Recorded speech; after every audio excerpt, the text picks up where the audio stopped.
Apa hukumnya mencium istri sedang berpuasa? Istri siapa?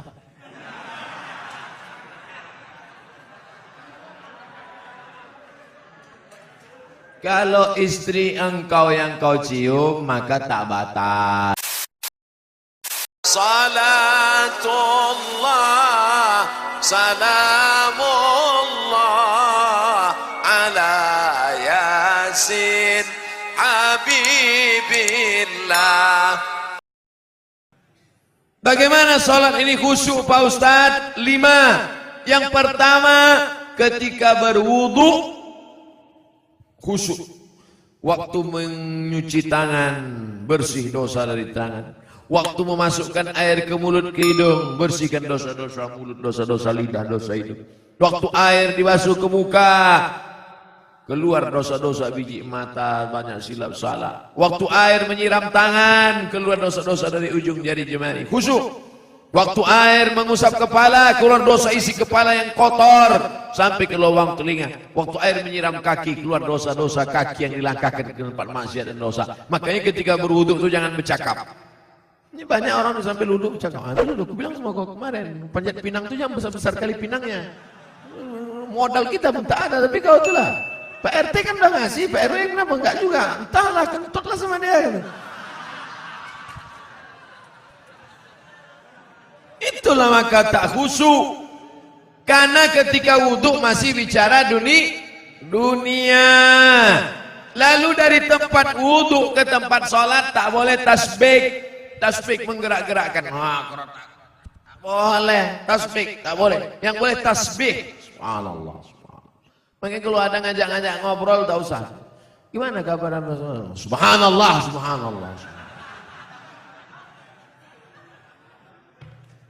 3. Ada terdengar azan, jawab hayya 'alas shalah. La haula wala quwwata. Jangan bicara waktu azan. Siapa yang bicara ketika azan dikumandangkan, matinya mati su'ul khatimah. Begitu kata Syekh Imam Nawawi, Syekh Jalaluddin Abdurrahman As-Suyuti. Hati-hati. Lalu kemudian yang keempat, membaca bukan mutalaah. Mutalaah mulut tak bergerak. Waktu sholat itu membaca Allahu Akbar kabir walhamdulillahi katsir. Ini banyak orang sholat mulutnya diam.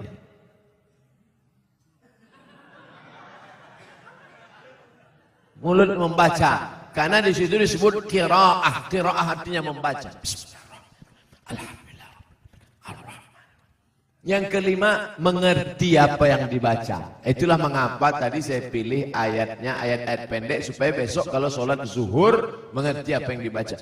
Wailul likulli humazatin lumazah alladzi jama'a malahu wa addadah. Kebetulan kawan di sebelah itu asik ngumpul-ngumpul harta. Jamaah malawat. Yahsabu anna malahu akhladah kalla la yumbadanna fil hutamah. Apa hukumnya mencium istri sedang berpuasa? Istri siapa?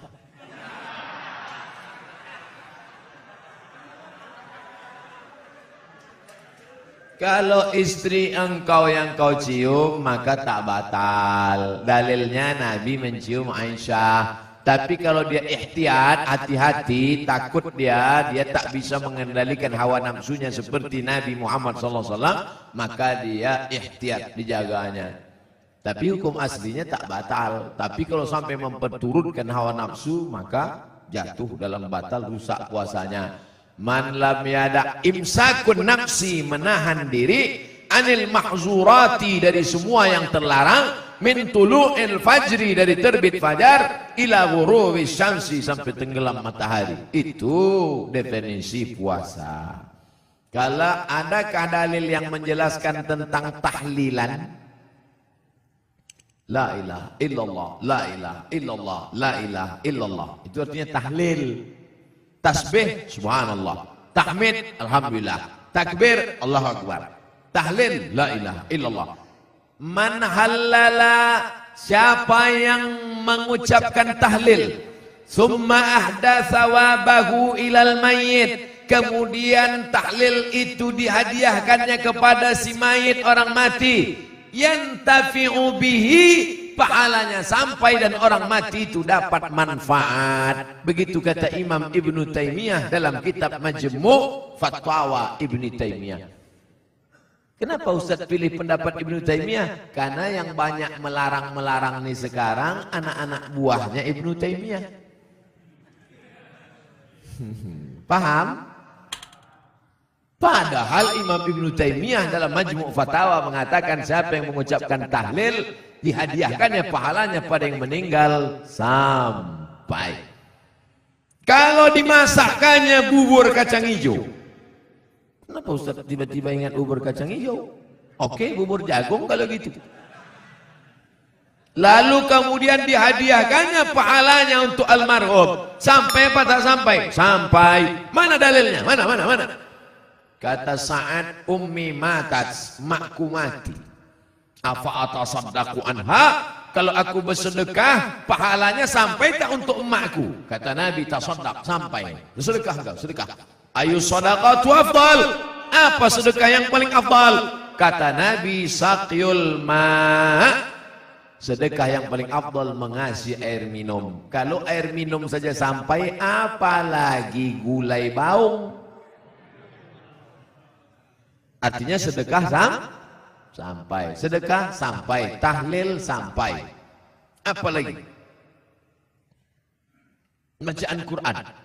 Yasin wal Qur'anil Hakim, innaka laminal mursalin. Sampai apa tak sampai bacaan Quran pada orang meninggal dunia? Sampai. Bacaan Quran untuk orang meninggal dunia sampai.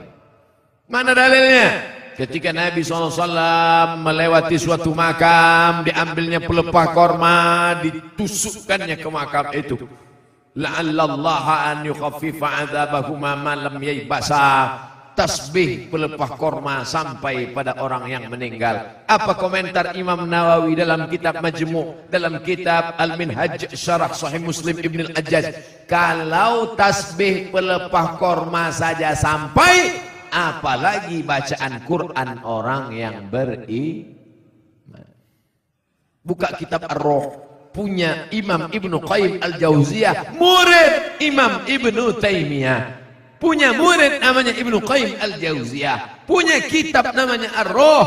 Diriwayatkan sampai kepada Imam Ahmad bin Hanbal lewat di suatu makam, ada orang membaca Al-Quran, Imam Ahmad bin Hanbal melarang. Tapi orang itu menyebutkan riwayat hadis, ternyata perawinya thiqah, bahwa Nabi punya sahabat namanya Abdullah bin Umar, anak Umar bin Khattab, berpesan, kalau aku mati nanti bacakan di atas kuburku, pada bagian kepalaku pangkal Al-Baqarah, pada bagian kakiku ujung Al-Baqarah. Itulah dalil bacaan Quran sampai untuk orang yang sedekah sampai, tahlil sampai, baca Quran sampai. Sudah saya sebutkan dalil-dalilnya. Tak juga percaya, saya tak bisa menjawab. Habis. Saya cuma bisa minta nama lengkap supaya nanti kalau mati saya kirim. Kalau tak sampai, cepat-cepat kasih kabar.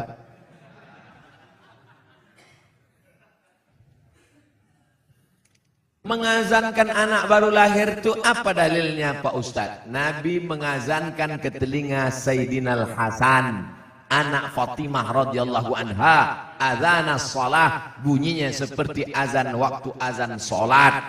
Hadisnya disebutkan dalam kitab Sunan At-Tirmidzi. Nama kitab Sunan Tirmidzi, nama lainnya Jami' At-Tirmidzi. Status hadisnya hadisun hasan. Hadis paling tinggi sahih, di bawah sahih hasan, tentang mengazankan bayi. Anak saya mengazankan. Allahu Akbar, Allahu Akbar. Tapi tidak kuat macam itu. Terkejut lah dia. Nah, makanya bapak ibu yang hamil sekarang istrinya nanti bapak azankan. Tapi yang anak sudah lahir tak usah azankan lagi. Ini anak udah semester 2. Balik dari sini, sini sebentar. Allahu Akbar. Apanya ayah ini gitu?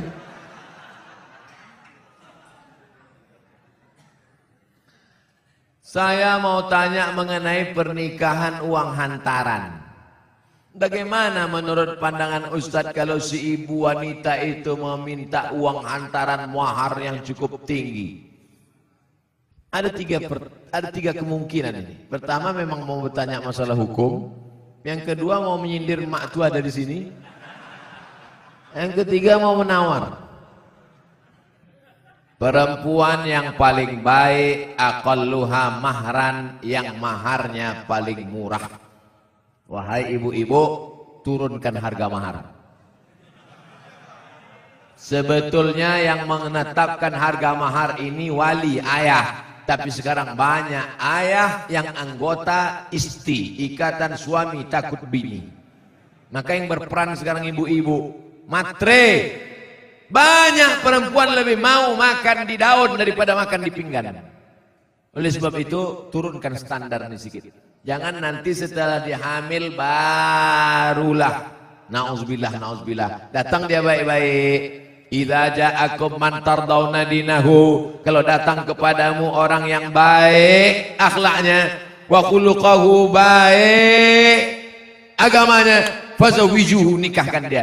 Illa taf'alu, kalau tak kau lakukan, takun fitnatun fil ardi wa fasadun arid, maka terjadi kerusakan yang amat sangat berat.